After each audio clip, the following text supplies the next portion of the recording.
inay u haajiraan goobo kale oo dalka gudihiisa ah. Malaayiin ama boqolaal kun oo dadkaas ka mid ahna inay dalka dibaddiisa qaxooti ahaan ugu haajireen. Muwaadiniintaas ku barakacay dalka gudihiisa waxay marar badan la kulmaan hooy iyo hunguri xumo, daryeel xumo, tacadiyo kaga imaanaya dad wax magarad ah, taasoo ay u sii dheertahay rajo xumada mustaqbalkooda iyo iyaga iyo bulshooyinka ay ku soo barakaceen. Sidaas daraaddeed waxaa lagama maarmaan ah in la helo sharcigan oo ujeedooyinkiisa u waaweyn tahay in muwaadiniintaas barakacayaasha ah laga ilaaliyo inay la kulmaan wax xadgudub ah ee ka soo horjeeda xuquuqdooda asaasiga ee ku xusan cutubka 2 ee dastuurka ku-meelgaarka ah ee dowladda federaalka Soomaaliya. In laga badbaadiyo falalka dambi oo ay u geysanayaan kooxo wax magarad ah oo ka tirsan bulshada. In loo helo barnaamijyo iyo mashaariic lagu taakuleeyo oo noloshooda lagu horumarinayo isla markaasna loogu helo xal waara sida in dib loogu nooleeyo deegaanadoodii hore ama dib u dejin loo sameeyo goobaha ay u soo barakaceen iyo wixii kaleba. Iyo inay iskaashi caalami ah lagala yeesho guud ahaan sidii barakacayaashaas loogu heli lahaa mashaariic iyo barnaamijyo loogu sameynayo xal waara sida dib u dejin, dib u deegaameyn iyo wixii la mid ah. Waxaa intaasi ka sii muhiimsan in laga hortago sababaha keeni kara in dadka la barakaciyo. Hindis sharciga ilaalinta iyo taakuleynta dadka barakacayaasha wuxuu ku salaysan yahay dastuurka ku-meelgaarka ah iyo shuruucda kale ee dalka iyo sidoo kale shuruucda heshiisyada caalamiga ah ee la xiriira arrimaha barakacayaasha iyo muwaadiniinta dalkoodii hooyo ku soo noqonaya oo ay Soomaaliya dhinac ka tahay, sida heshiiskii Kampala ee Midowga Afrika ee dhowridda iyo u gargaaridda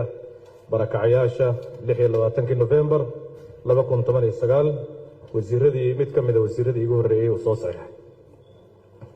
Hindis sharciyeedkan waxaa kale oo ku salaysan yahay sharciga hay'adda qaxootiga iyo barakacayaasha qaranka ee lambar 2 ee la ansixiyey sanadkii 2016 oo ah hay'ad u xilsaaran una diyaarsan dhaqangelinta sharcigan haddii la ansixiyo horeyna uga bilowday diiwaangelinta iyo u doodidda barakacayaasha goobo badan oo dalka ka mid ah. Hindis sharciyeedkan waxaa kaloo soo maray habraacyadii diyaarinta hindis sharciyeedyada dalka waxaana soo hubiyey garyaqaanka guud ee dowladda, wasaaradda cadaaladda iyo dastuurka, xafiiska ra'iisul wasaaraha, golaha wasiirada, haddana wuxuu hor yaallaa golaha shacabka ee baarlamaanka federaalka Soomaaliya.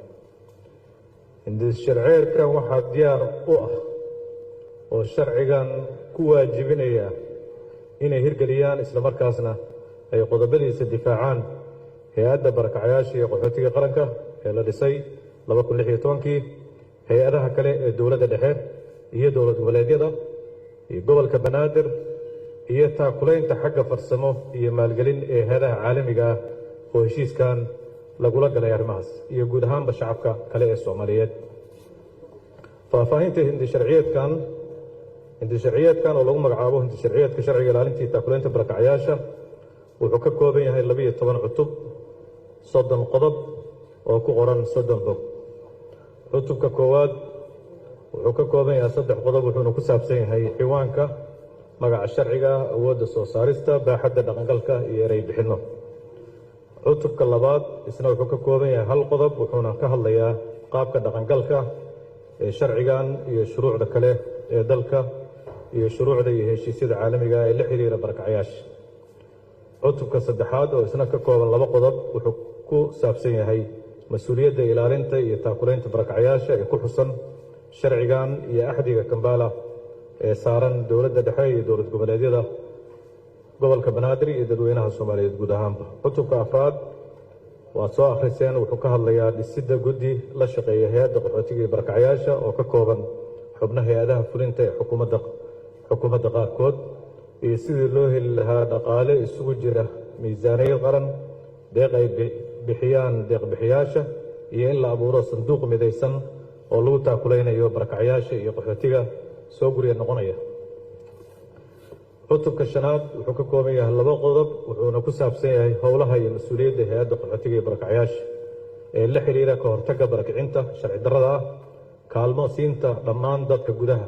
ku barakacay iyo bulshooyinka uu barakacu saameeyey oo ay ku jiraan xalka waara in loo helo. cutubka 6aad wuxuu ka kooban yahay 3 qodob wuxuuna ku saabsan yahay mas'uuliyadaha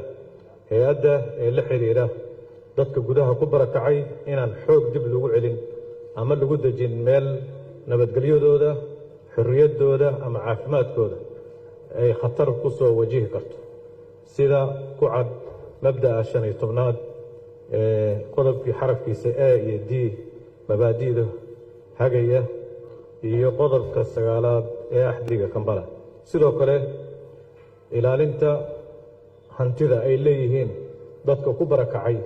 gudaha in laga ilaaliyo dhaca, weerar toos ah ama mid aan loo kala soocin dadka ama rabshadaha kale, in gabaad looga dhigto howlgallo ama ujeedooyin military, in laga dhigto aalad aargudasho iyo in la burburiyo ama la waxyeeleeyo qaab ciqaabeed wadareed, xaaladaha isku dhaca hubaysan iyo wixii kale ee raaca. dhammaan cutubyadu sidaas ayay u taxan yihiin. waad akhriseen. ugu dambeyn mudanayaal iyo marweyn idinkoo adeegsanaya qodobka 69aad ee dastuurka ee awoodda sharci dejinta ee golaha shacabka baarlamaanka federaalka Soomaaliya, idinkoo qadarinaya baahida weyn ee hay'adda qaxootiga iyo barakacyaasha oo furuuc ku leh gobollada ku leh ay u qabto sharci ay ku maamusho barakacyaasha dalka Soomaaliya ku soo badanaya masuuliyadda dalka ka dhacay awgood,